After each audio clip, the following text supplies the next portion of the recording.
La palabra de Dios es viva y eficaz. Mis queridos hermanos, con estas palabras comenzaba el libro de la carta a los Hebreos.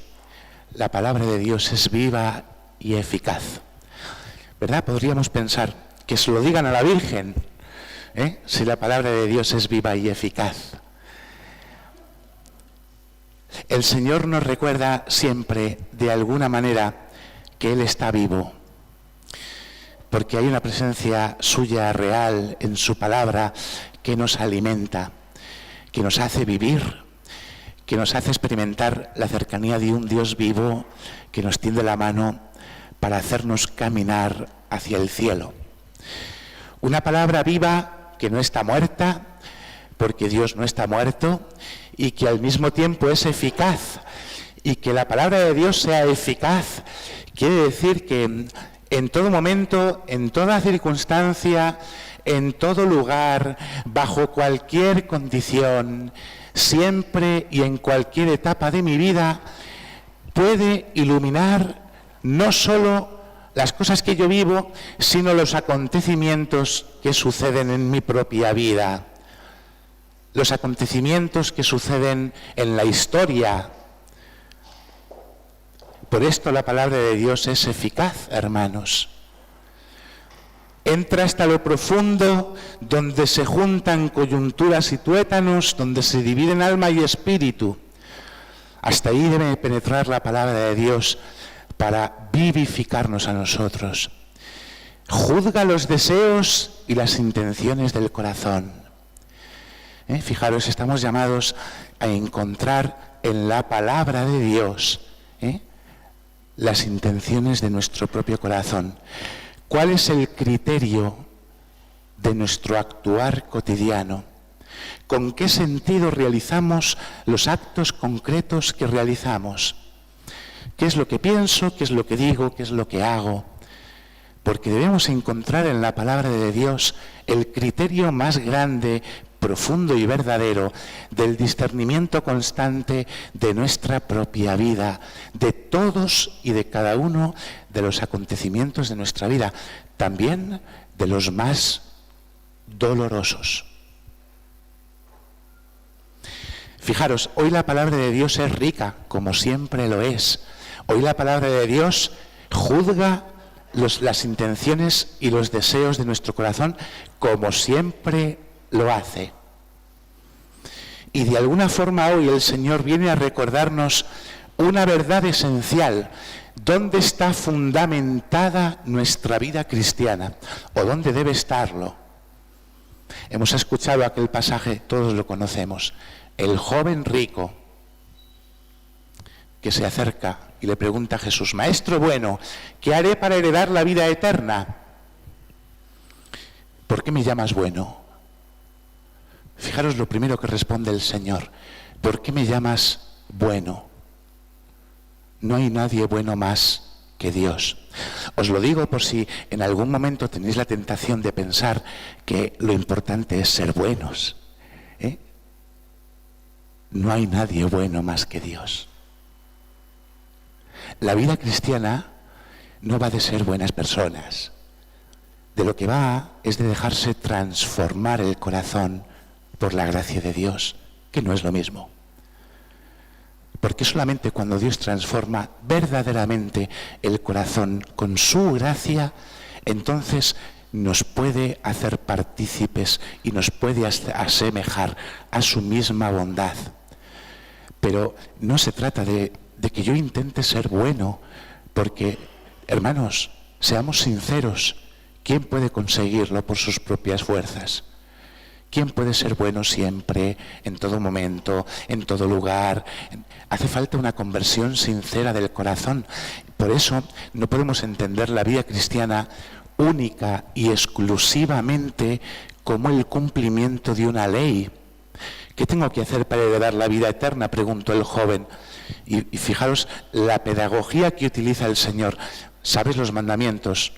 No matarás, no robarás, no cometerás adulterio, honra a tu padre y a tu madre, no dirás falso testimonio ni mentirás. Todo eso lo he cumplido desde mi juventud. Porque el cumplimiento del deber por el deber genera un vacío grande interior. Hace falta que miremos nuestro interior y descubramos si está lleno o vacío. Nosotros, hermanos, los cristianos, no cumplimos por cumplir. Los judíos tienen 614 mandamientos, los cumplen a rajatabla, se lo saben de memoria, pero no terminan por descubrir cuál es el sentido que les hace vivir la verdad. A nosotros el Señor nos lo ha revelado, porque el Señor le dijo al joven rico lo que le faltaba, lo que daba sentido a todo lo demás. Vende lo que tienes, dáselo a los pobres, tendrás un tesoro en el cielo, ven y sígueme. Y de esta manera el seguimiento de Cristo se ha convertido en el fundamento esencial de la vida cristiana, como Juan Pablo II dirá en Veritatis Splendor. Seguir a Cristo es el fundamento esencial de la vida cristiana. La vida cristiana, hermanos, no consiste solamente en el cumplimiento del deber por el deber o en la simple aceptación de unas verdades que derivan de la fe. Eso hay que hacerlo. Pero por encima de eso, la vida cristiana es una amistad que nace en un encuentro, que crece con cada acto que yo realizo. Una amistad en la que descubro que hay una persona viva, que es el camino, la verdad y la vida. No una parte importante de la vida, la vida. Porque Cristo es la vida. Y solamente en el reconocimiento de Cristo como camino, verdad y vida, entonces el Señor me puede transformar verdaderamente para que incluso me crea la palabra de Dios y esté dispuesto a vender mis bienes para dárselo a los pobres y tener un tesoro en el cielo. ¿Sabéis que me estoy imaginando? No sé a cuántos curas decir estas cosas de, bueno, hay que ser bueno, hay que ayudar a los pobres. No, no hay que ayudar a los pobres. Despréndete de tus bienes y tendrás un tesoro en el cielo. No antepongas tus bienes a Cristo. Hermanos, la palabra de Dios hay que creerla y hay que vivirla. Hay que creerla para estar dispuestos a experimentar cómo el Señor, si yo me desprendo y hago una renuncia en favor de Él, puedo experimentar cómo Dios me puede dar 100 veces más, porque lo dice el Señor en el Evangelio. Cuando Pedro le dice, nosotros lo hemos dejado todo y te hemos seguido, os aseguro que quien por mí deja, recibirá 100 veces más ahora en este tiempo, con persecuciones.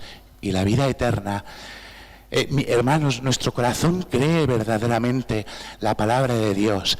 Mi corazón cree verdaderamente que Cristo es mi mayor riqueza, mi mayor tesoro, y que por eso no puedo anteponerle nada. Nos lo ha recordado de una forma bellísima el autor del libro de la sabiduría. La sabiduría, que es un don del Espíritu Santo, del amor de Dios, que en el Antiguo Testamento está prefigurada y nos anuncia ya a Cristo. Supliqué y se me concedió la sabiduría. La preferí a cetros y tronos.